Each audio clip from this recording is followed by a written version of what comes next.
Hello, good evening, and welcome to the Majority Show. I'm the host, Mark Devlin, and we are coming to you live every week, 7 p.m. on Wednesday on YouTube, X, now known, or used to be known as Twitter, and Facebook.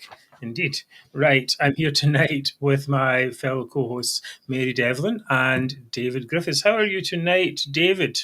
I am, as always these days, paint spattered and a little grubby, but otherwise I am good. Thank you very much. Oh, the travails of being a landlord. Indeedy. Okay, and Mary, how are you tonight? I'm very well, thank you. I'm busy, but trying to enjoy this nice weather. Right, very good. David, what are you going to be talking about tonight? Well, tonight I thought I would talk about the danger that is being posed to Scotland's anti-nationalist majority by the recent rise of reform. Oh, it's a hot topic. Hot topic indeed. And Mary, what are you going to be talking to us about? Well, tonight I'm going to be talking about the stushy going on in Glasgow City Council over the exorbitant leaving packages handed out without approval or scrutiny. Okay, very good. And we'll be talking about Nicola Sturgeon getting off scot-free and the reaction and a farewell to Douglas Ross. And of course, we have a Zoomer of the Week. That's right. So all that and much more back in just a moment.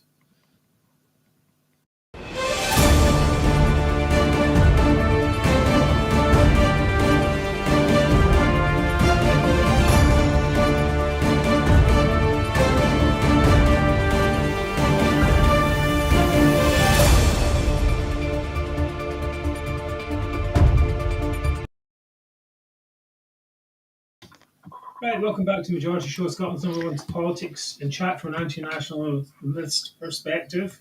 I'm Mark Devlin, the host of the show. I'm here tonight with David Griffiths and Mary Devlin as well. As you will probably know if you're a regular watcher of the show, the Majority's aim is a thriving Scotland without the toxic nationalism that is strangling Scotland's potential. A huge thank to our friends at UK United Against Separation, a Facebook page where many of you are watching from tonight. Remember, the number one thing you can do is to like the show on YouTube. Even if you don't subscribe, please drop a like. And if you can subscribe, please do so. It all helps to increase the reach of the show at the touch of a button. And as usual, I will be managing the relentless flow of comments. So please keep them short and snappy, and I'll try to put as many up on screen as I can. Right, okay, so we'll get right into it. Seems like an age ago, but it was actually on last Thursday, we had the unsurprising news that failed former First Minister of Scotland, Nicola Sturgeon, was no longer being investigated by Police Scotland. Instead, her soon-to-be ex-husband, Peter Murrell, appeared on court on charges of embezzlement. In a private hearing, Murrell did not lodge any plea. Sturgeon is no longer the subject of a police inquiry.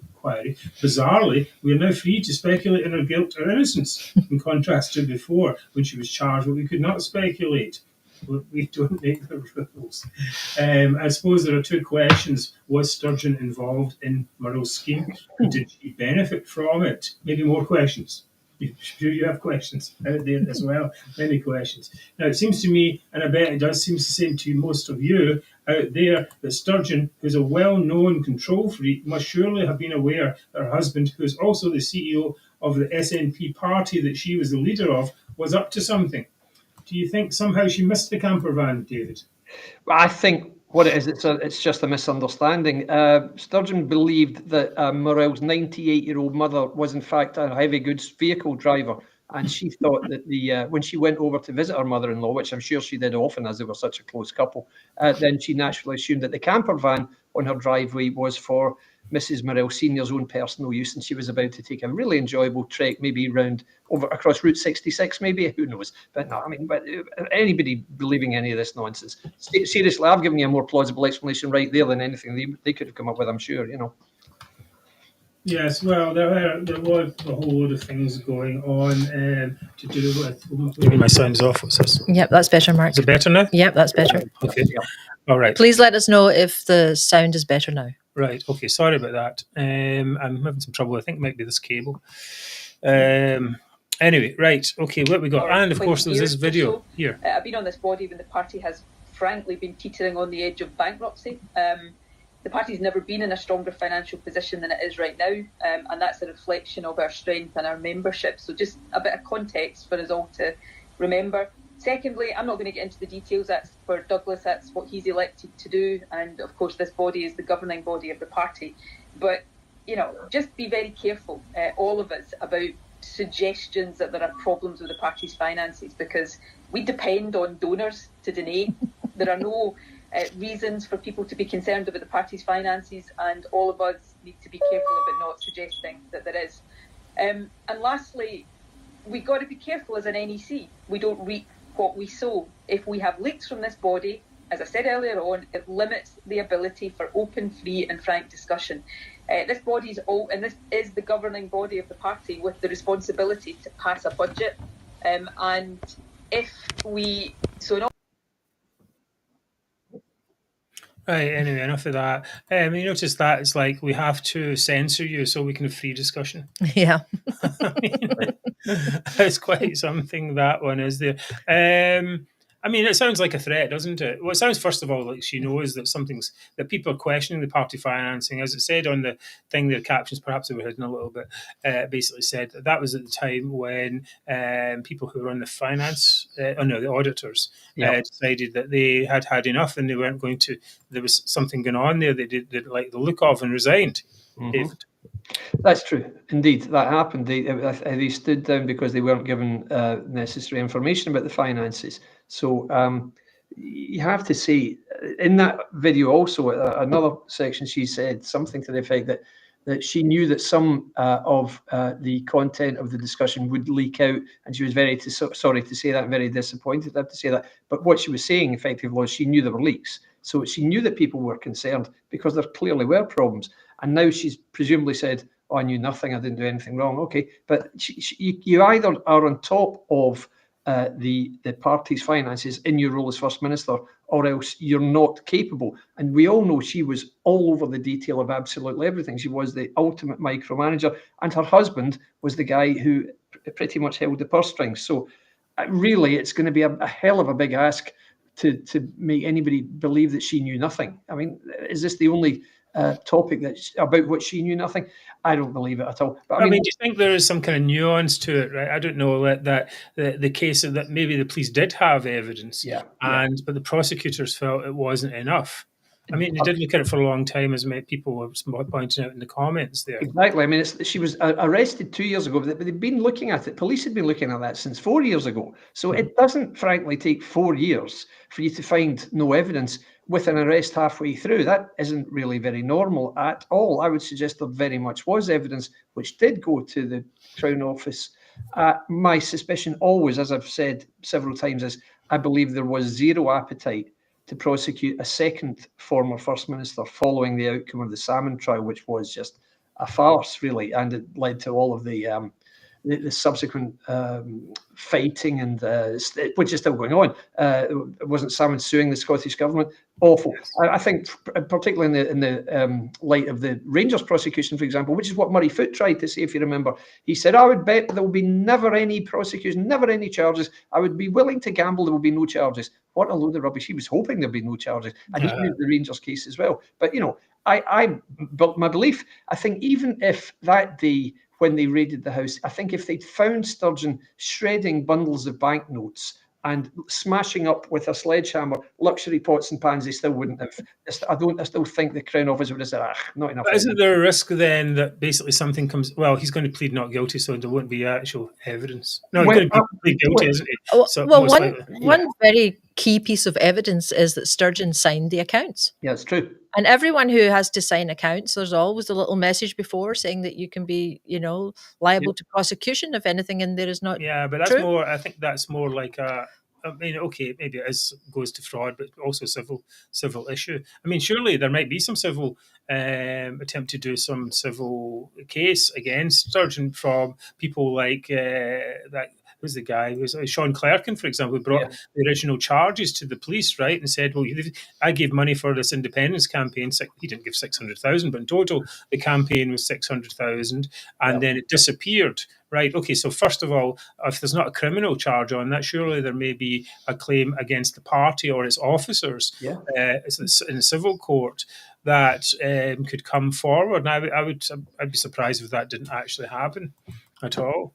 No, agreed. I mean, yeah, it's very difficult for us all to say, but yeah, it sounds very much like what you've just suggested there is probably pretty close to the truth, I would say. Yeah, I would agree with that. Who knows? Right, now, to my mind, Sturgeon can't have it both ways. Just like we talked about, she either knew it was going on and was, or she didn't. And if she knew it was going on, she's of course complicit. And if she didn't know what was going on, well, she's a bit of a fool then, isn't she? Yep.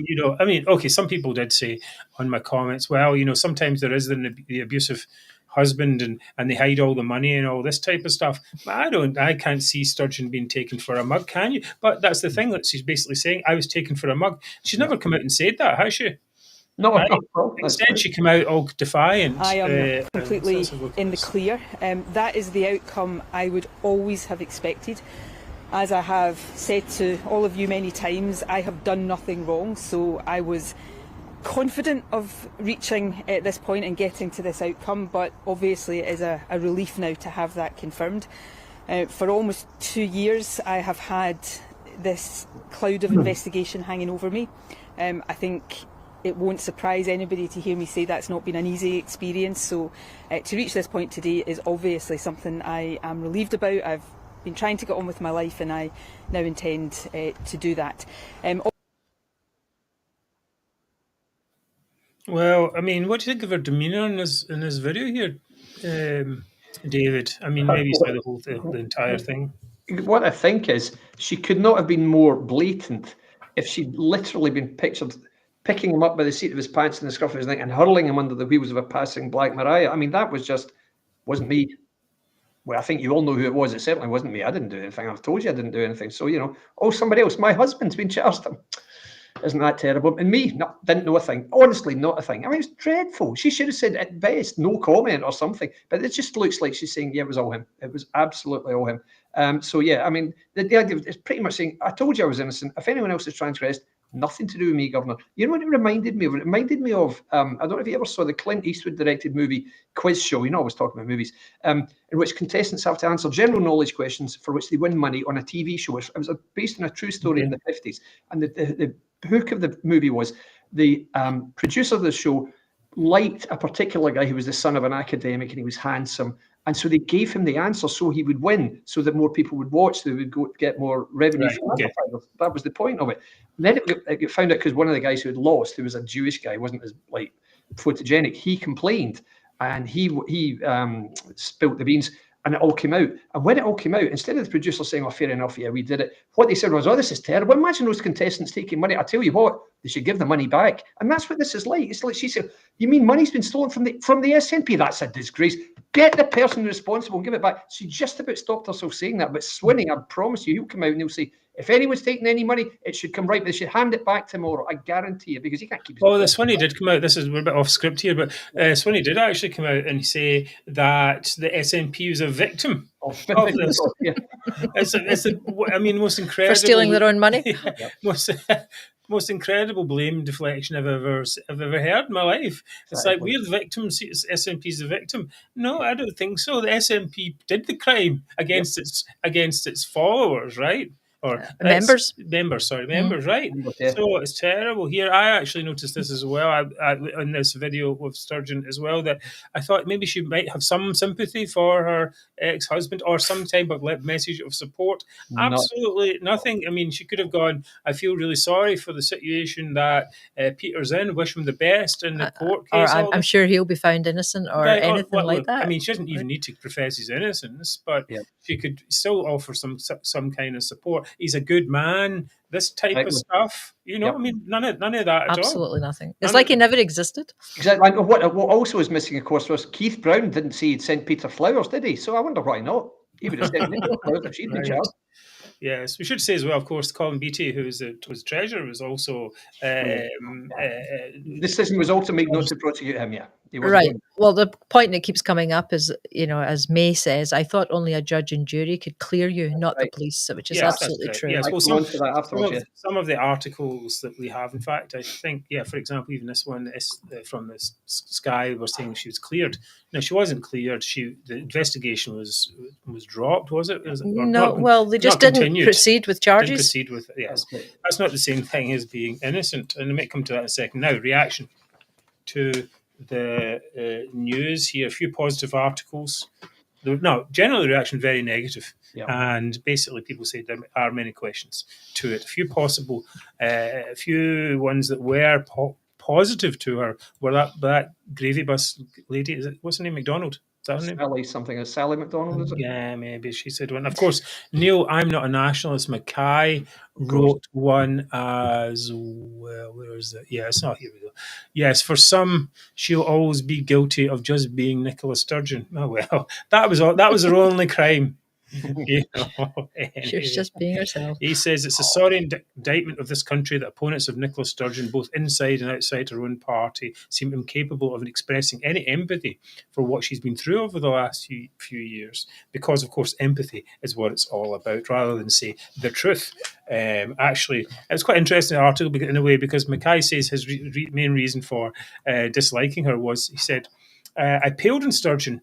I mean, I think there's millions of reasons, right? But this is his thing. Remember, this guy is not a nationalist. Yeah. He says, I paled in Sturgeon because she led the independence movement up the garden path time and time again. And while some of her social policies were admirable, like the child payment, she did far too little to create the kind of socially democratic society I want in Scotland. It's like, okay, how many times do I have to say this to people? It's, Nicola Sturgeon didn't destroy it. It was destroyed when she got there. That was the thing. She had no path forward. And activists in her party and people like Wings of Scotland forced her to go to the Supreme Court, basically to hit a hard stop. And she did her very best to kick it down the can, and kick the can down the road, sorry. Yeah. And she could nowhere to go. And so, and also, if your reason to, you want a more socially democratic society, but you want to kind of break up the UK to do so, what's socially democratic about that? Especially if you've just ignored the democratic result of the majority of Scots who want to stay in the UK. Yeah. These people I don't think they know what they're writing. That's the thing. Anyway, what kind of reactions did you get from this, David? Well, yeah, I mean, the very predictable reactions, a couple of which you've just talked about. Yep, Mackay, obviously, and the latest subservient lady trying to get a seat. Yeah, you would expect that to happen. Leslie Riddick, of course, said she can now look forward to a more positive future. Yeah, thanks, Leslie. That's brilliant. But apart from that, many people rightly question Sturgeon's claim to have been cleared. Broadcaster and ex-DJ Liz Kershaw pointed out you can't be cleared without a trial. Quite right, you can't. Yes. Other commentators, more commonplace, if you like, commentators who would be expected to speak out, showed really a refreshing lack of any sympathy for Sturgeon, which I thought was very heartening. Mandy Rhodes, who's really been like a thorn on her side, the Holyrood Daily editor, she said, when Nicola Sturgeon looks back on her career, it is she who should feel shame. Quite right. Stephen Daisley, of course, wrote in The Spectator, he's always got a good turn of phrase, Nicola Sturgeon wasted 8 years in power. Yes, she did. And Guy Stenhouse was most vociferous of all. Cheerio, Nicola, you will not be missed. So the unmistakable thread running through most reactions was that although Nicola Sturgeon will not be prosecuted, it seemed literally nobody believed that she knew nothing whatever about the SNP's finances, because it's barely feasible that she could do. She's just not the sort of person to know nothing, particularly when the guy running it was her husband and sharing her house. I mean, come on, guys. But as I also said, I worked in London. In 1993, I worked for a company which was the subject of a hostile takeover bid. And in fighting off this bid, which they did successfully, they contravened City of London regulations. Effectively, they said that the company's financial outlook was more favourable than it really was, to try and make the likely profitability look more positive, and so as to hike up the asking price.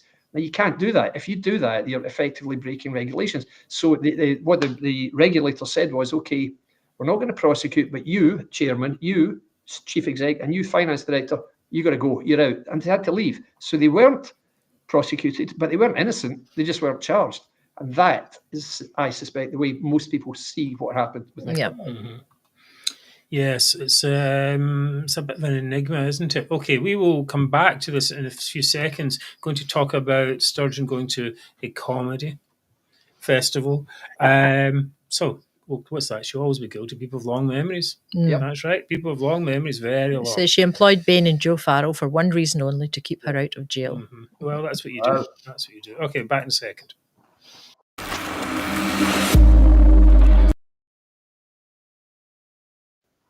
Welcome back to the Majority Show, Scotland's #1 anti-nationalist. And you don't get the discussion anywhere else. There's some fake Tories maybe having a chat about stuff, or fake nationalists talk, fake anti-nationalists talking about stuff. No, that's no good. This is the real deal. You're getting it here. This is it. Feel it. Anyways, let's talk about 2 days after the news.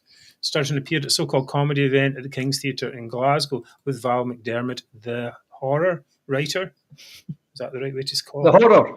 She's a horror and she's a writer. Yeah, quite. There's anti-monarchist. Well, we'll come to that in a second. Anti-monarchist, anti-capitalist, everything. As long as she sells more books, of course.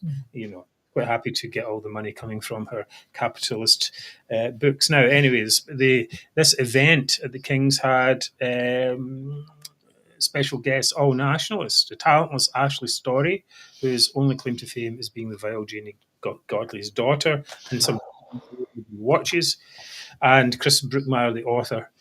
So a bit of a nat fest there. Sturgeon was feted by mainly middle-class women in the audience and got a big clap when McDermott told Sturgeon, "You're free." Not quite Nelson Mandela, though, is it?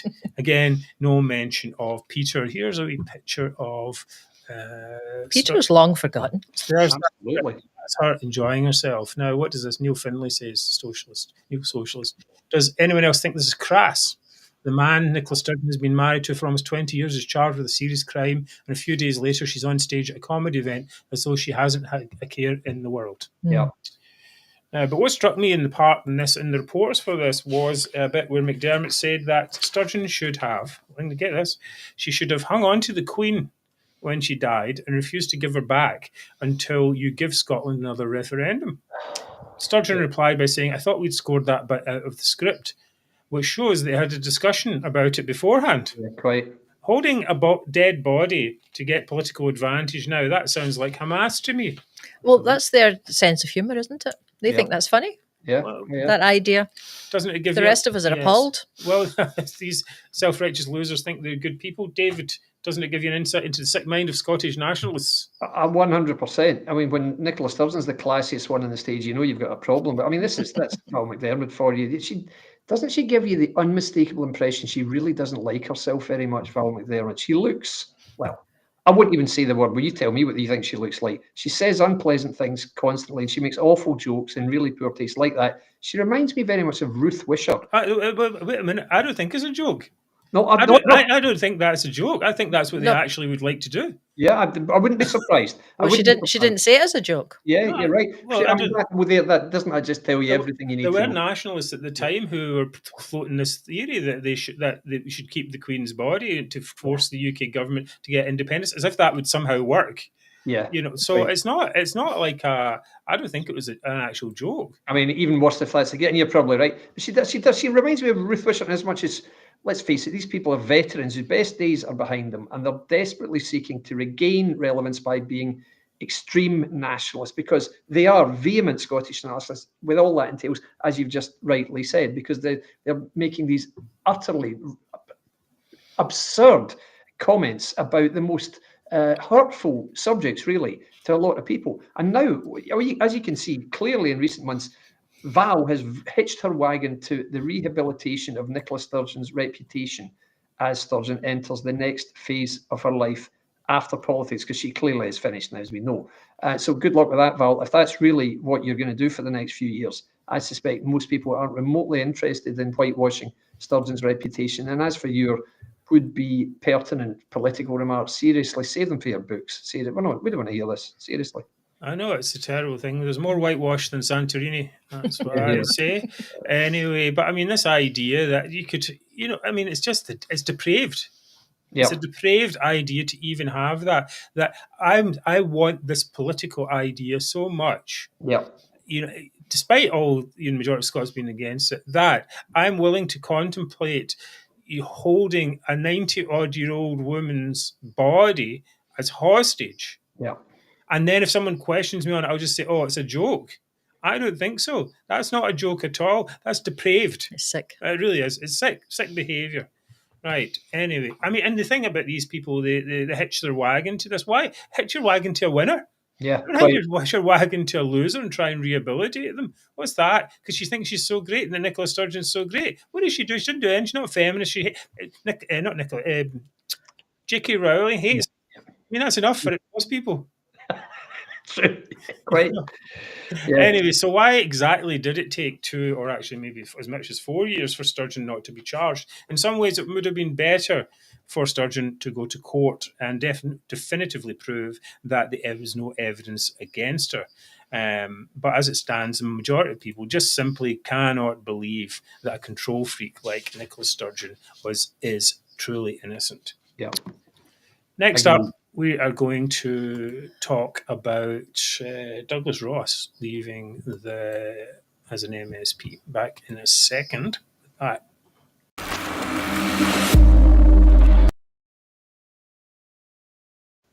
Right, what have we got here? Oh, donation message. Majority survives entirely on donations from people like you. Thank you very much for donating to the show and to keeping us going as we go forward to the ever closer Holyrood elections of next year. Just over a year away now, isn't it? Yes, indeed it is. Campaigning will start in a year's time. That's right. Yep. Okay. If you do get value from the show or from anything else we do, Twitter or social media, whatever it is, please do consider a donation. Everything you donate, big or small, is great, very helpful. And to do so, please go. You can go to our website. You can click on the button there. And at the moment, we are collecting monthly payments for the Truthbot. But if you just like a one-time donation or would like to do something on YouTube with using a super sticker, super thanks, please do so. We're very grateful for everything. Everyone who has everything donated, is very much appreciated. and everyone who of future donors, just like you out there. In fact, right, Douglas Ross leaving the Scottish Parliament. Yesterday, Douglas Ross, the former leader of the Scottish Conservatives, said he would stand down as a Holyrood MSP. Ross, who, in my opinion, was a terrible leader, said he would instead stand in the next general election, not getting rid of him. Anyway, he's still going to be floating around like a bad smell, as they say. This comes after, on the back of Richard Leonard, the man who is also stepping down, a man who should never have got anywhere near being Labour leader in Scotland. He announced that a few weeks ago, and we didn't even mention it because he was such a loser. But anyway, just as part of this piece, we put that in as well. I think he was more left-wing. David, was he more left-wing than Jeremy Corbyn? Certainly. This Leonard, yeah, he was absolutely a Corbyn appointee, yeah, and he was dreadful in the role. He really was. So yeah, very, very glad he's standing down for all our sakes. Yeah, very pleased about that. I like that. Douglas Ross, not a loss. We don't give a you know what. Okay, we can make that into a chant. Okay. Anyway, as well as all the also there's a whole bunch of SNP MSPs who are leaving, which apparently is about 30. It said in the article I read. Would you concur with that, David? It is 30. It is, I think it's 2 Labour, 3 Conservative, and 25 SNP. 25, if you please. Now, my opinion is it would be better if these seats were actually just left vacant. Yeah, right. For all the good these highly paid politicians, so-called, do. Anyway, or the harm. Let's talk about Douglas Ross. We lost count of the times we implored Ross to stop saying that a vote for the Conservatives is a vote to stop the referendum. We made videos about it and everything. Please don't do that. There's no referendum. Get on with just dealing with stuff that Scots want to get fixed, like potholes and emptying the bins and so on. We know all that. No bike lanes. Yeah. But then we were horrified. I was personally horrified, and his disloyalty for going to the front of the queue to hand out knives to front stab Boris Johnson. A completely unnecessary intervention. And we were and still are appalled at the constant anti-Brexit stance that watered down Scottish conservatism. Remember, Brexit kills Scottish nationalism stone dead. That's why they are so pro-EU. They want to get back in so they can make so that they can, I don't know, whatever they want to do. But anyway, and then not to mention the unwillingness of Ross to give up his one of his 3 jobs. Indeed. Anything else, David? Well, make a big list. Well, what I would say is read Stephen Daisley's Substack article today. It lists absolutely everything. Talks about his refereeing career. Really? He said, "Why didn't you just become? You want to be a Conservative MSP and a football referee in Scotland? Why didn't you become a debt collector as well? That would complete the trio, you know." So for all the most unpopular jobs, a traffic warden would have been always better than this, you know. So anyway, I can see Daisley that. lists a catalogue of idiotic decisions made throughout Ross's political career, culminating, of course, in Douglas Ross stealing David Duguid's Westminster seat nomination while David Duguid was ill in hospital after a very serious spinal injury. So Well, that's bad as well. It's appalling. And this was also that Ross could contradict his previous plan to step down from Westminster. So he changed that and said, no, I'll stand for Westminster, as well as standing for Holyrood, except I'll step down as leader. So yeah, so I'll retain the seat because David's not good enough or not well enough to do it. Great. So he stands and he loses the seat. Brilliant. Absolutely brilliant, Ross. And now, to top it off, he said, you know what? I think I'll go back into Westminster. You think, for God's sake, man, don't you know when you're beaten? Give up. It's over. Please. Okay, just stop making a show of yourself. Go and retire. Go and run the line at every football match you like, but please just stop this, okay? You've finished. You are finished. Seriously. I just don't know why he's hanging on. Maybe maybe Maybe he needs the money. Well, it seems unlikely. It doesn't make money and otherwise. Anyway, is it any surprise after all that Scottish Conservatives are in disarray, or at least were in disarray anyway? I have to say that Russell Finlay, it seems to me, to be exactly what the Scottish Tories do need in a leader. He seems I hope he's not going to go through those mistakes of the past. It doesn't seem likely that he would do them. He seems to be very robust in his outlook, positive in his outlook, and robust in his understanding of what Conservatives have to do to regain votes. Nonetheless, if he steps out of line and beats the mistakes of the past, we of course will point them out. But sadly, his chances may well be scuppered by the rise of reform in Scotland. David, is Russell Finlay the right man at the wrong time? Well, I agree with you. I think he has brought a lot to the job so far. I think he's the right man to be doing it. Is it the wrong time for somebody to be taking over as Conservative Party leader in Scotland? Well, yeah, in truth. Not necessarily longer term, but right now, yeah. He won't do well next year. His main task will be to re-establish the party's conservative beliefs and policies. That's one thing. But as we know, the party lost vote share last year. The party, Conservative Party in 2021, when we stood, its vote share was probably a little higher than it should have been, because Labour then, it was still the aftermath of the Corbyn era. Leonard had been party leader right up until shortly before the election. So they were very much still identified with Corbyn and with Leonard. So their vote fell and the Conservative vote rose. And now it will fall this time, just as it did last year. 12% they got as vote share in Scotland last year, the Conservatives, which is, that wouldn't even be enough for third place next year. It won't, seriously. I'm assuming Reform's vote share holds up. They will finish third at best. There is a real chance that Reform, again, if their vote share holds up, could win more votes than the Conservatives. I hesitate to say they'll win more seats because they won't. They won't win any constituencies, whereas the Conservatives probably will. More about that in a moment. But despite this, I think longer term, I think Reform is ultimately doomed in Scotland. I think it is a flash in the pan. I don't think it has the message or the policies or the personnel or the vision or the strategy or the approach. Exactly. I don't think they've got anything. I think all they've got is a bunch of frankly dysfunctional misfits who want to get into Holyrood and think Nigel Farage won't get them there. I think that's it, to be honest. If they come out, well, I think that's talking about the political class rather than the member class. Well, for sure, the members are frustrated and annoyed and angry and desperate and thinking, we don't have a voice. Very much like a lot of people who came to All for Unity 4 years ago. I can see some parallels there. The difference is, of course, All for Unity was all about maximising the number of pro-UK constituency candidates and getting as many pro-UK list candidates elected also.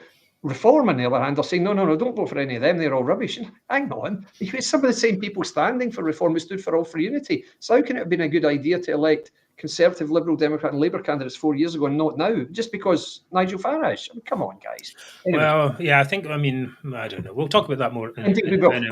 But I do think the Conservatives will outlast them, and I think Finlay is the best leader they could have right now. I don't think there's any doubt about that. So he could be the guy who would, for example, see off reform in Scotland, and that would get him a lot of kudos. But no, next year, third at very best, and he'll be lucky to get third. Fourth is.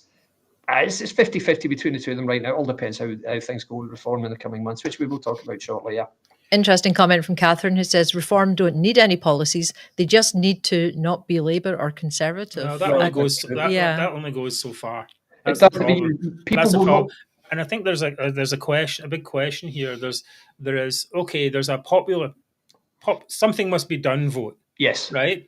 And then there's but what's behind this, okay? And I think many people like ourselves here in this show, certainly, and many other of the online commentators are like, what's actually going to happen if these people get into power? Where are the policies? What kind of leadership is it going to be? Is this infighting going to continue? Blah blah blah. So like that. So I think this is the question people have. You know, it's fine to have a movement, but it should have something behind it. Oh, definitely.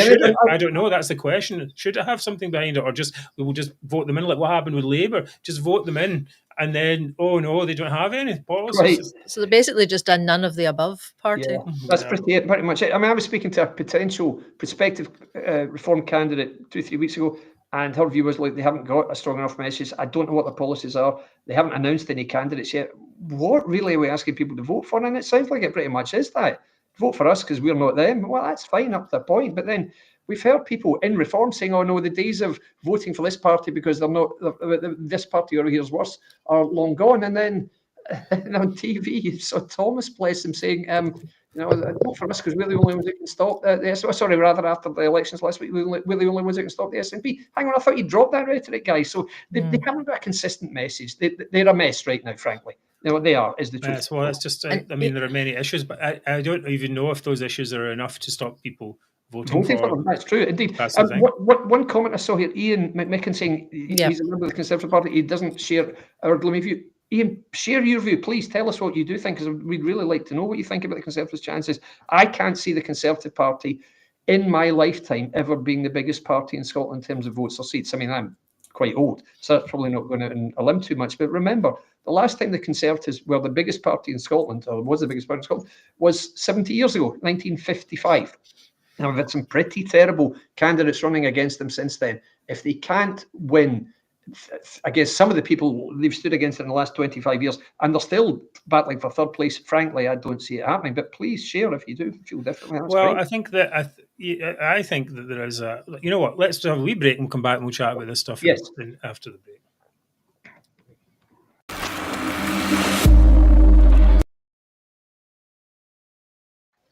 Yeah, I do think that the Tory party can restore itself. I'm not a downer on the Tory party. I think Russell Finlay is good. I'm not too convinced by Kemi Badenoch.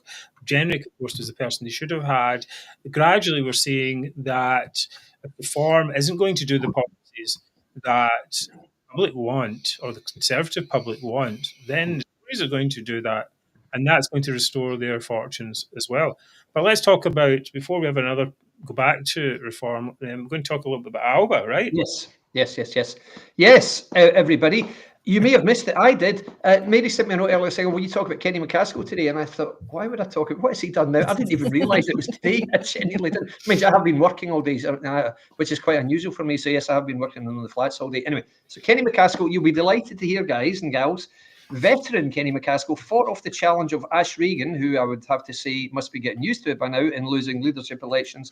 And Kenny McCaskill is now the new Alba leader. Isn't that great? Ooh. No, I know. So following the death of a veteran MSP whose time was up long ago, Alba members have selected as his replacement a veteran MSP whose time was up long ago. Great work, guys. So that should see Alba rocket upwards from their 0.9% vote share they won in last year's general election, and I'm confident they can make it to 1% next year. Well done. So, to be honest, guys, I think we should leave it there because I think there's really very little point talking about Alba. Okay. The two by-elections in Glasgow last week didn't stand in either of them. There you go. Okay. Yes. Okay. I mean, they're like Kenny McCaskill vows to deliver the dream of independence. Yeah, you're right. It's a dream. Yeah. So that's so keep dreaming, Kenny. He'll deliver that dream. What he means is he'll make people dream about it. Exactly right. That's what you'll do. Yeah, I believe you.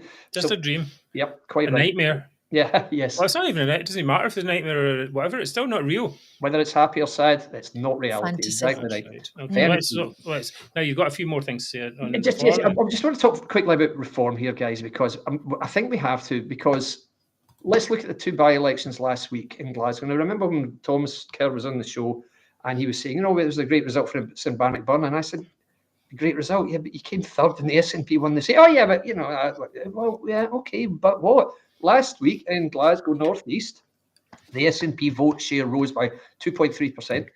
The Labour who previously held the seat, their vote share fell 5.6%, and Reform's rose 5.3%. Net result, SNP gains the seat from Labour with the help of votes moving from Labour to Reform.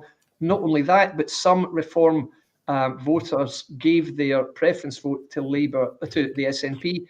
I think it was 1/3 of the Reform votes went to the SNP rather than to the UK party. Really? 61 out of 170 or so, yeah, I'm afraid. So, and that's what gave them. So, well, not just that, but certainly the Reform finishing third with the bulk of the Labour vote share reappearing in the Reform column. That's what happened. Glasgow South Side Central, Labour fell by 4.1%. Reform, standing for the first time, only took 5.9% in fifth place, but they were the third placed pro-UK party because it was the Greens who came third and whatever it is, the Scottish Socialist Party who came fourth, albeit the South Side is like almost like Hillhead these days because it's all upwardly aspirant and stuff, so it's a little bit different. It's not like Glasgow North East. But I did Republic of Strathbungo. Yeah, quite. But I mean, so that's it. So the SNP won the seat along with the help of a lot of Green preference votes. So Reform preference votes in North East gave SNP the seat, and Green preference votes gave SNP the seat in Glasgow South Central. So effectively, at the moment, voting for Green or Reform is really just helping the SNP, I'm sad to say. Now, the Reform figures' reaction was a bit concerning. Thomas, whom we like, and I like and respect and admire, said, now let's not forget, Thomas is himself a Glasgow councillor, and these two people have now been voted on to Glasgow City Council. Join him.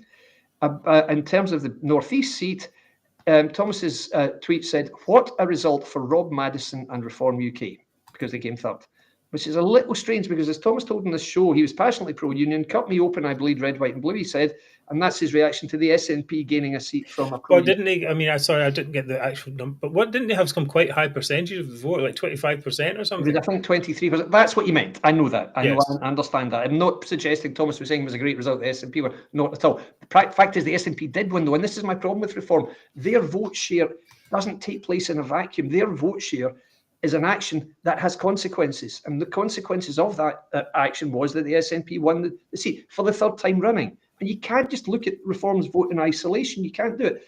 And as I've also said on the show before, I did after Thomas was on the show that night, both he and now Linda Holt, our ex-colleague, as I was saying, who's now a passionate believer in no main party, pro-UK party candidates winning seats in Holyrood, bizarrely, 4 years on from trying to writing articles trying to make people vote for it. Anyway, both of them, Linda and Thomas, have said that they've been on Twitter having a go at the Liberal Democrats. Now, the Liberal Democrat, and they've said things like, remember at this at election time, don't cast your vote for the Lib Dems. Now, the Lib Dems. That's a good. I have to say that is good advice in any case. Well, you say that.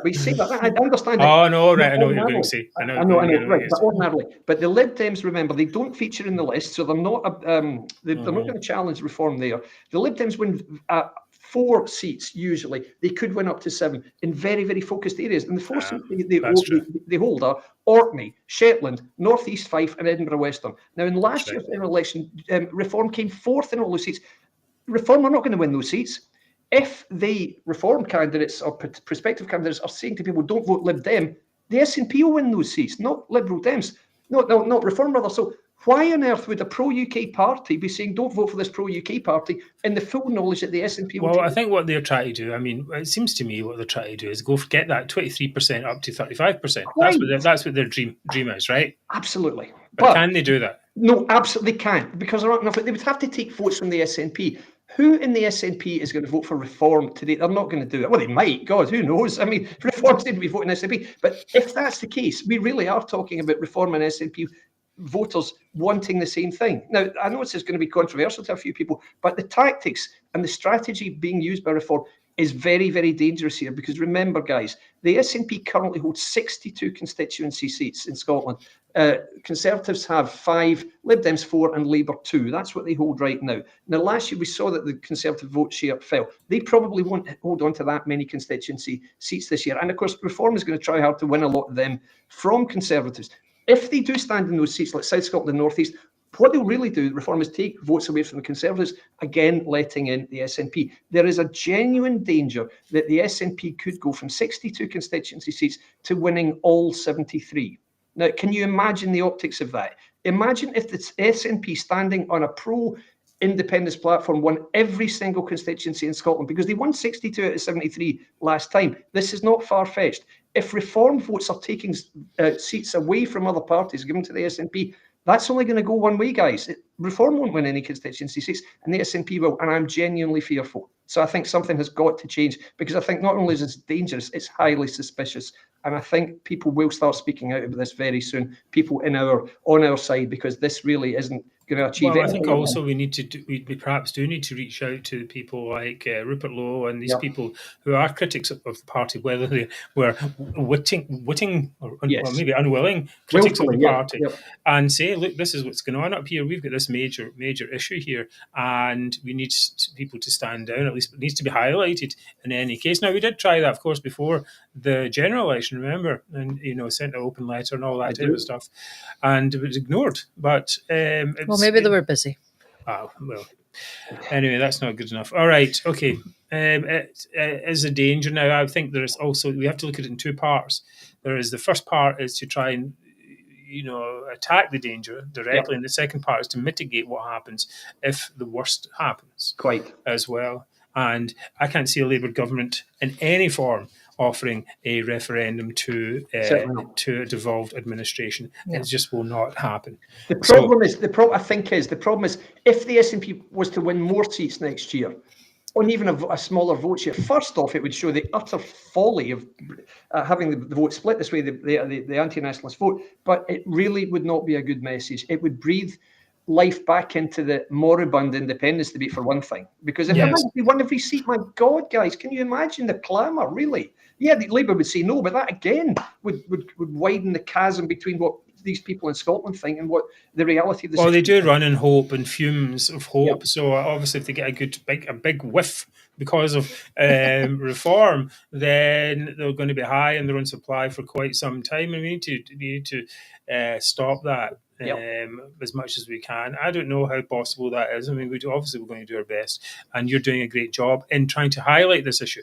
I think it's fantastic, really, what you're doing, and thank God for David. They don't know. What is it? Father forgive them. They don't know what they do. Exactly. That type of thing. Right. Moving on, Mary is going to be up with talking about Glasgow City Council shenanigans. I'll be back in a second to talk about that.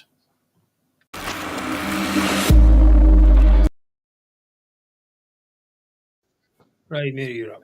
Well, it's all kicking off at the SNP-run Glasgow City Council as we learn this week of the levels of wanton profligacy and the lack of scrutiny going on there.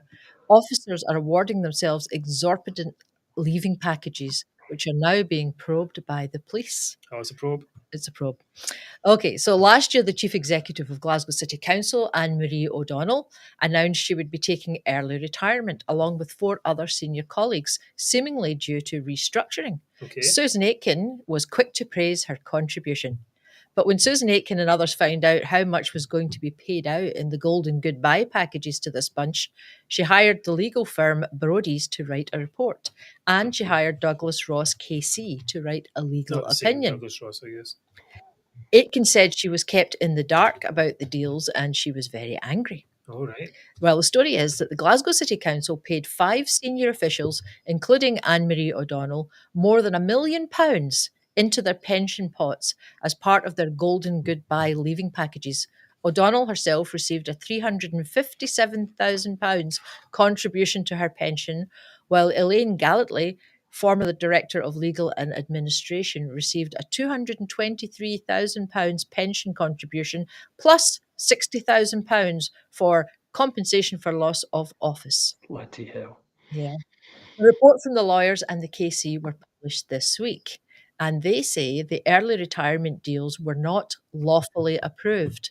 And the departure of Anne-Marie O'Donnell was not supported by the restructuring exercise, which was supposed to be central to her exit. In other words, Anne-Marie O'Donnell and her colleagues took early retirement based on saying that their jobs had been deleted in a restructuring exercise, but there was no clear justification for that. But there was no evidence that any of the senior staff who benefited from these exit packages acted improperly. However, the restructuring report should have had the input of elected members rather than just being approved solely by these officers. So what they're saying is, particularly as the officers who were involved in approving it also benefit from its terms by being proposed for early retirement and severance packages, but it was not unlawful. So they were legally allowed to award themselves these extortionate packages, and there is no way to get the money back. Really? Oh my goodness. So the legal opinion went on to talk about the informal and casual approach to processes, and that the whole process gave rise to an appearance of the conflict of interest. Too bloody right it did. See, so I shouldn't be laughing. It's ridiculous. So at a council meeting last week, the current chief executive, Suzanne Miller, said she was disappointed, and she agreed it isn't credible that the officials wouldn't have known agreeing early retirement deals without political scrutiny would be controversial. She said she was disappointed, and I thought I operated in an organisation where honesty, transparency and public sector values were valued by officers. I am disappointed to learn this might not have been the case. Doesn't she know how the SNP operate? great. Well, and not even that. How anyone that's got a chance to grab the cash will do it. Just do it if they can. Well, but not anyone. I shouldn't say it. Not anyone. Well, But SNP will. many people would. But it sounds like this time they've even discussed it themselves. And I'm not sure if Scottish police will get right on that and get to the bottom of it in no time.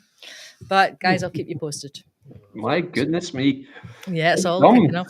And so they don't even appear to have been entitled to these payoffs under the restructuring.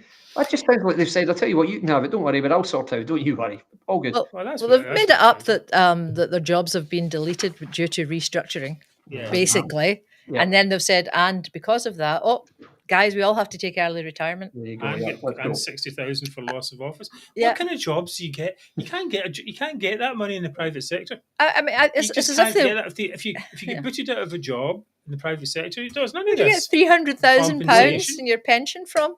It's like as if they work for bloody JP Morgan or Goldman Sachs or something. They wouldn't give you the money.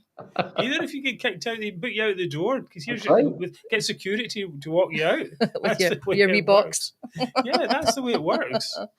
Yeah, so hopefully there's going to be some changes at Glasgow City Council. I mean, the council are always moaning. How much do they moan about money, lack of money? Oh, we have to close these libraries. We have to close the swimming pools. I'm sorry, we can't collect your bins. You have to pay for your garden waste to get uplifted. And then they're giving away £1 million to their own officers. The sad thing about this, when we were youngsters, and we were like... Not so long ago. We were going to go out in the world and we're going to be entrepreneurs. We're going to do this and we're going to do that. We're going to take risks in the marketplace. We're going to work hard in private enterprise and be smart. And do all that. And that's the smart thing to do. No, it wasn't. The smart thing to do is to go into local government and scam money off for your pension and get hundreds of thousands of pounds. We'd be retired now. We'd have hundreds of thousands in the pension pot. And the problem with that, though, is the way of thinking is that people coming up now, young people, they see that. Yep. They go into local government and do that, and the cycle continues.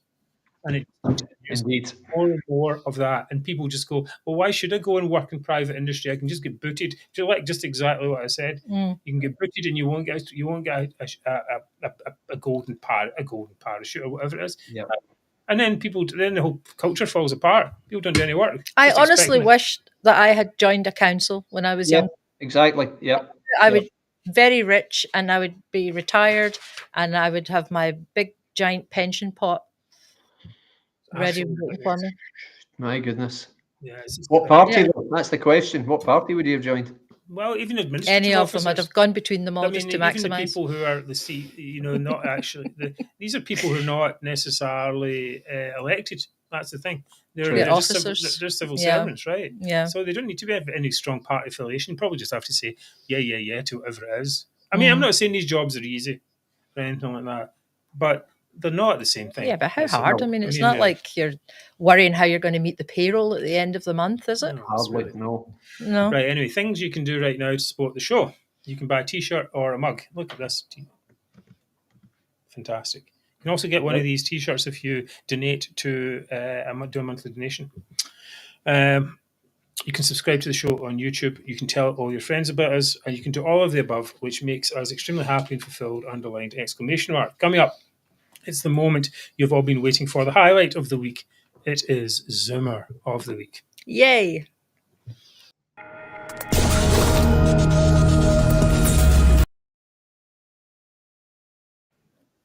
Right, my Zoomer of the Week is a young man called David Mitchell, who you haven't really heard of this guy. He's standing to be the SNP MSP for Falkirk East and Linlithgow. Okay. But this Zoomer could equally apply to any young person standing for the SNP in the upcoming Holyrood elections. Apparently, Mr. Mitchell, I've got a picture, I should have a picture of him. Yeah, what does he look like? Let's have a look. Let's see if I can find it. I should do that for a second. I'm sure he's a handsome fellow. I've got a video, but that comes up in a minute. Well, if you see the video, we'll see what he looks like. Big intro this for We'll do the video. Just do the video here. For independence in Falkirk East and Linlithgow. And now I want to talk about what that means. When the SNP wins, Scotland wins. Virtually every concession to Scotland over the last 50 years can be matched to SNP electoral success. I want to see a referendum on independence, but to do that you need to build support beyond existing SNP supporters. We are going to need to cast our net wide and bring together as many people as we possibly can. I joined the SNP. Right, okay, anyway, you get the idea, right? Okay, now Mr. Mitchell appears to have just got out of high school, proudly calls himself a nationalist on Twitter. Maybe he didn't get the memo that that's not what he calls himself. His catchphrase here is serious about independence. He made it into a hashtag, which kind of implies to most people that independence is actually a joke. Yeah. But he has to say he's serious about independence, doesn't he? Because he has zero life or employment skills. He doesn't even seem to have a LinkedIn profile. I was going to show the video there. He apparently wants to see a referendum on independence, but we did already have one, and you lost, David. He wants to build a winning coalition, presumably to get back all those Alba supporters who hate the SNP. I'm going to do this, I'm going to do that. As Conor McGregor would say, you'll do nothing. You'll do nothing. When this is a trend, these people young people join the SNP with no life experience. Now, a lot of people under the comments said, okay, they say why are you doing this? SNP's never given us a credible case for economics. And I say, well, that's the wrong question as usual. Well. So this is a little bit about this as well. It says, if they actually said to you, well, there's a great economic case, then would you want to break up the UK? No, you probably wouldn't. So why indulge that? The question, of course, the real question is, can a minority of separatists in one part of the UK break up the UK? Yeah. They can't. So that's it. Nobody ever asked this question. This is the thing, because this is the top level question. How can you, David Mitchell, new recruit for the SNP, break up the UK? And he says, this is on his website, he says his independence policy is that pro-UK politicians must outline under what circumstances a referendum on independence could take place. No, they don't. Losers don't make terms. To do anything other than that is to deny right to self-determination. No, it isn't. Didn't you listen to Nicola Sturgeon when she went to the Supreme Court? Yep. And got the decision there? That's his whole case, asking for something he will never get. So this is the problem. You've got these people coming up, young people coming up, they're selling a lie, and this guy might get elected to the do-nothing Scottish Parliament, but he will fare no better than anyone else. Is he going to do better than Nicola Sturgeon, Alex Salmond, Humza Yousaf, John Swinney? No. He's going to continue to drag down Scotland down to the level where people will vote for him, not because of his skills or his life experience or any experience at all outside politics. They'll vote for him because he claims to hashtag be serious about independence. And if you believe that, you're just a total mug. Just a total mug. It's time Scotland booted out these chances and told the people who do vote for them to wake up. It's like there's no path forward with this. So for joining the sinking ship, Mitchell and every other divisive, grasping loser is my Zoomer. Very good. I'm just going to talk about something very similar in my Zoomer. So yes, indeedy. What do you? All I would say to that though is that these young people, they know that if they stick to the SNP, then there's a good chance they're going to get elected. That's true. And they're going to get their salaries and their pensions and everything else. That's what people should realise. That's what voters should realise. That's what they're in it for. Mm-hmm. If they just hold up a wee shiny bauble and say, "Oh, we'll give you independence," and then it's like, "Oh, I'll vote for you," like a Pavlov's dog. I mean, really, that's not a way to conduct politics. I've probably said this before. Where I live, I'd speak to people when I go out to boozers and stuff. There are a lot of people here who are kind of passionate about Scottish independence. They actually believe in it. And one guy I know said when he cast his vote in the referendum, he was actually in tears. He was so emotional about it all. And I've said to him, do you not think though? You're actually being sold something that's impossible. You're never going to get it. And an awful lot of people are getting rich. And look at some of the candidates who are standing. They're not any good. They don't deserve your vote. And they're just selling you something that's never going to happen. No. What do you expect me to do? Vote Tory? I'm not going to do. And they're just, you might as well just go, honestly, they're not listening. Not listening at all. But then they stand there and complain, Scotland's gone down the toilets, and and all because of Westminster. No, it's because you voted for these people. Exactly right. I mean, half the things that they complain about are all 90% of the issues they complain about are fully devolved. Health, can't get a doctor's appointment. Roads, for example.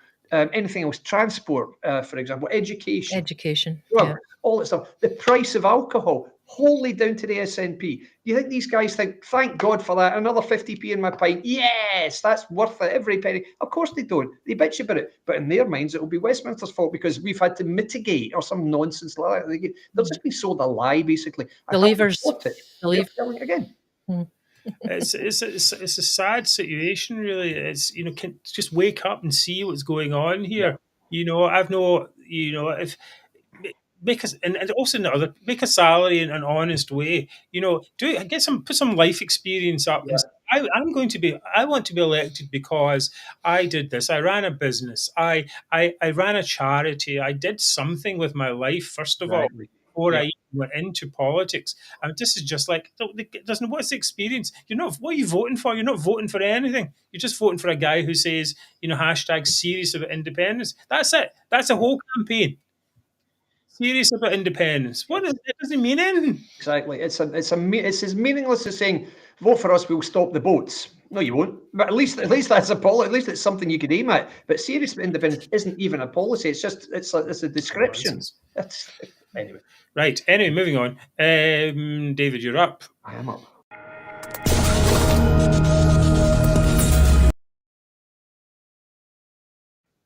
Okay, guys and gals, my nomination for Zoomer is no stranger to the category, let me tell you. It is former Scottish Conservative Head of Communications, Andy McIver, known as the fake Tory. Again. Indeed.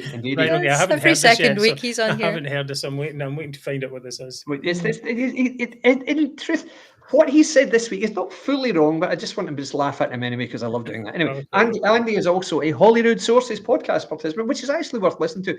It's got a host. I can't place him. I don't know who he is, but the other two are Andy and Jeff Aberdeen. So it's all totally like national stuff anyway. But it's worth a listen sometimes because they realise it's not going to happen, which is quite nice to watch. Anyway, on the Holyrood, of course, and Andy is, of course, in addition, a truly terrible political analyst. I mean, shocking. Unbelievable. Indeed, yeah. But on the Holyrood Sources podcast this week, Andy was discussing the SNP's candidate crisis because, as Mark alluded to earlier, the SNP is losing 25 sitting MSPs. And the host went through the list of, I think it was 50 or so prospective candidates or prospective nominees. And there are, in that list, dozens of councillors, so dozens of David Mitchells. There are several SPADs. I think 21 ex-MPs, 3 current MPs, if you please, etc., etc., etc. But there's a massive slant towards councillors. So it seems like these people are pretty much coming out of school or at best university, into a council, 18 months or so, straight into Holyrood. That's what's happened. That's what's happening. So Andy McIver and Jeff Aberdeen were asked, okay, is this a problem? If so, what's the solution? Now, remembering Andy's no stranger to very far-fetched answer, this is his reply. Why would you want to be an MSP? Ultimately, what we need in Scotland in the Parliament is to have more people who have more varied experience in the world of work. You're right. He's quite right. Not a bad idea. He's so far so good. I'd agree with him there. But then he added, it's getting more difficult to attract people who have a good job outside the bubble. So what I would do, I would double the salaries of MSPs, ministers, and the First Minister. So you massively increase the gene pool. So that means, guys, the First Minister of Scotland should be paid £360,000 a year, because that will improve the quality of MSPs in Holyrood, according to it won't. Of course it won't. Yes, the thing. How will that increase if you pay them more? Would Ross Greer say, "Oh, I see the salaries doubled. Do you know what? I better get out of here." You know, why not? There's no point in me standing, is there? Because clearly, more qualified people. You just get people who are attracted to it by money. Attracted to money, right? Well, the people who are in there are attracted to the money. That's why they're doing it, because the salaries are good, really good. You know, you get what is it? You get 60-odd thousand just as an MSP. If you basically you only have to work a few days a week, you get all your expenses paid for. And you get an expense allowance of £60,000, basically equivalent to your salary again. And a huge pension. Right, and you get the pension contributions as well. Is that not enough? You know, is that not enough payment to be destroyed in Scotland? You know, do you need more? Right. I mean, look at the money that's been wasted in the Holyrood Parliament anyway. And his answer is double the salary bill. Oh yes, brilliant, Andy. That's how to do it. Fantastic. No, I do think that the Prime Minister of the UK should be paid more, and perhaps MPs could possibly be paid a little bit more. But the Prime Minister of the UK gets paid less than the First Minister of Scotland. How can that possibly be right? And even given that, Andy wants to double it to increase the differential between the two. Well, what a great idea that is. That's bound to work, isn't it? Yeah, okay. Well, okay. While he may have had a point to start with, as always, he comes up with his own little spin on it. He needs an editor with his views, Andy McIver. No, he doesn't. No, he needs a brain He needs transplant. edited. I mean, he just edited out. It's just daft. He's not thought it through. It's not even... I don't know. Maybe he thinks he's intelligent or something. He's probably making good money from this as well. I imagine he is, to be honest. Yeah, I mean, he gets plenty of coverage. He's always on Scotland Tonight, and he gets the right articles, but they're just absolute. No, I mean, Catherine says she should be unpaid. I don't think she should be unpaid. I think people should get paid for doing work. I mean, this is the basic thing of our society. But it's already well paid. It's very difficult in Scotland to get a private sector job that pays you £100,000 a year. Yeah, but you can get. There's lots of all the people who are getting paid that are in the public sector, in the councils and in the Holyrood. Yes, quite. And that just tells the story. But the answer to that is certainly not increasing their salaries, I can tell you. Look at this pay some of these councillors are getting. What are you going to give them double that as well? No thanks, guys. No. So that's why, Andy, yet again, you're the Zoomer. Yes. Very good. That is a very good one, actually. Yeah. Anyway, got me worried a bit. Yeah, Mary, you're going to be up next. Let's see what you've got for us just back in a second.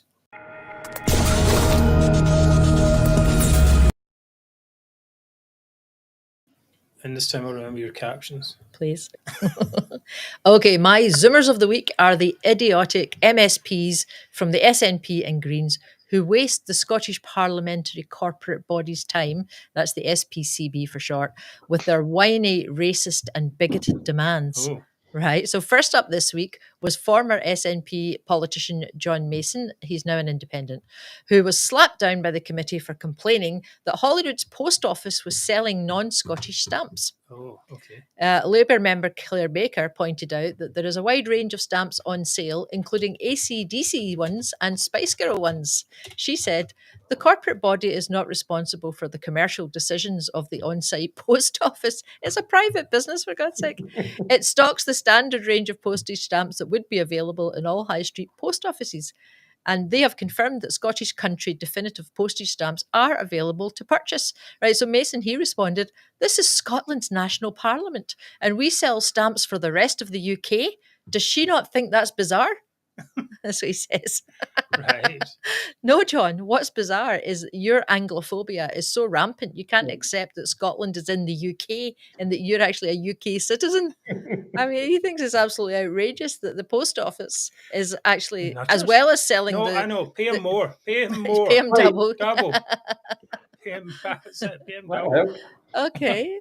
And he's not the only one, right? Oh, I mean, Jesus. as if that wasn't idiotic enough, the Greens co-leader Patrick Harvey demanded a ban on Israeli products being sold in the Holyrood canteen. So that's your dates and your hummus, you know. Do they sell a lot of that, do they? Well, I don't know. It must be full of it. It's like he's obviously very offended by it and wants to send a strong statement to Israel. The 2 tubs of hummus. Yeah, I think it's basically going to make a big difference. the Israelis are going to stop, you know. Yeah. Oh no, Netanyahu's in there like, oh no, they'll stop buying hummus. They're going to Scottish Parliament. They're going to Stop, give up their, you know. their claim to get the hostages back, or or rebuild or defend their country, because the Scottish Parliament doesn't have any hummus. And Harvey's colleague Mark Russell, he wants the pension scheme to divest money from Tesla and any other Elon Musk owned businesses. I mean, poor Elon. That will definitely make him think twice about ridding America of waste and corruption. He's going to stop all that, isn't he? No. Oh, no. Because- I know that's it's like Elon's big crime. It's like cutting government waste. I have to say though, I mean, I know, and corruption. Oh yeah, we've just saved $1 billion out off of the. Oh no, not even $1 billion. It's going to come up to $1 trillion. Elon Musk is going to save $1 trillion off the US budget. Yep. Oh yeah, I know what we should do. We should go and burn some of these cars. Yeah. I mean, Well, it's you have to say ridiculous. though that the Holyrood's pension pot must be so big that maybe it will actually affect Elon Musk. Maybe he will. He'd be like, "Oh my God, the pensions are huge, and we're not going to get that money invested." Anyway, these infantile wastes of the SPCB's time are embarrassing, and this is the level that we're at. So I suggest that we abolish Holyrood Wow. and save the £10 billion it will cost over the next 10 years. I mean, seriously, what would we miss? What would we miss? That's exactly hummus. Right. Yeah, it's a Dates. miss. Right, that's my Zimmer of the week. Oh, guys. that's Very very good. That was very good, Mary. Right. Yes. Oh, yeah. You think maybe what the Harvey would like that? Hummus are very organic, Vegetarian. Yes. Chickpeas. Okay. Now, apparently, it's my turn to decide. I'm just going to say it's Mary's. Yours is the best one. I'm not going to go through all the preamble. yours was Have you the been putting best. up all my people saying how I should yes, win? but we did get a few votes for David, I have to say. Yeah, indeed. Got a few. Yes, David's was good, but definitely Mary is the winner. McKeever, I mean, he's a perennial dweeb. They made that word dweeb specifically for that guy. I don't know. That's it. And also, of course, the fake Tory thing. But he will be back on again. Oh, for sure. But certainly stamps. Trying to say... How dare they sell UK stamps in the post office? I have to see these AC/DC stamps. So Oh, the Spice Girls. The Spice They Girls. sound good, That's yeah. it. Yeah. Right. Now, if it's Jerry Halliwell in the Union Jack Union Jack dress, dress, right, then, Mm-hmm. that's a good reason to buy them, I think. That would get your Mason off, wouldn't it? My God, yeah. A Union Jack dress. Oh dear, that would finish him off. That was a long time ago, Mark. Sure it was. It was a long time ago. That's when we could all wear things like that. Not me. I'll say nothing. Saying nothing. I'll say no. Right. Okay. So a worthy win from Mary there. Yay. That was the one that Thank was most you. fun anyway. Mine's she's English. Mine's more of a rant. But anyway, we're so happy to have you all with us on the show every week. Scotland's #1 politics chat. We'll see you same time, same place next Wednesday, 7 p.m. Thought of the week is from David Hume, the Scottish philosopher. The corruption of the best things gives rise to the worst. Think about that. Say that again? The corruption of the best things gives rise to the worst. Oh. Yeah, well, Okay. that's good. I'll think about that. Right, yes, indeed. I think that's why it's called Thought for the Week. Okay. Anyway, thank you all for your support. We're leaving you with some smiles. Anyway, we have a good time on the show tonight. Thank you all for watching. Huge thanks to David Griffiths for his insight and for signalling the warning. It's about the danger of reform that is coming up soon. Andrew McCune's very nice. He said, another BAFTA-worthy show, everyone. Yeah. Thanks. Hey, look at that. Certificate, that's it. Right, and a huge thank you to Mary for dealing with all of the Thank you, everyone, for your comments. Yes. as well. Okay, and it's good night from me, Mark, and we'll see you again next week. Thank you. Thank you. Good night. Good night. Night, everyone. Bye-bye.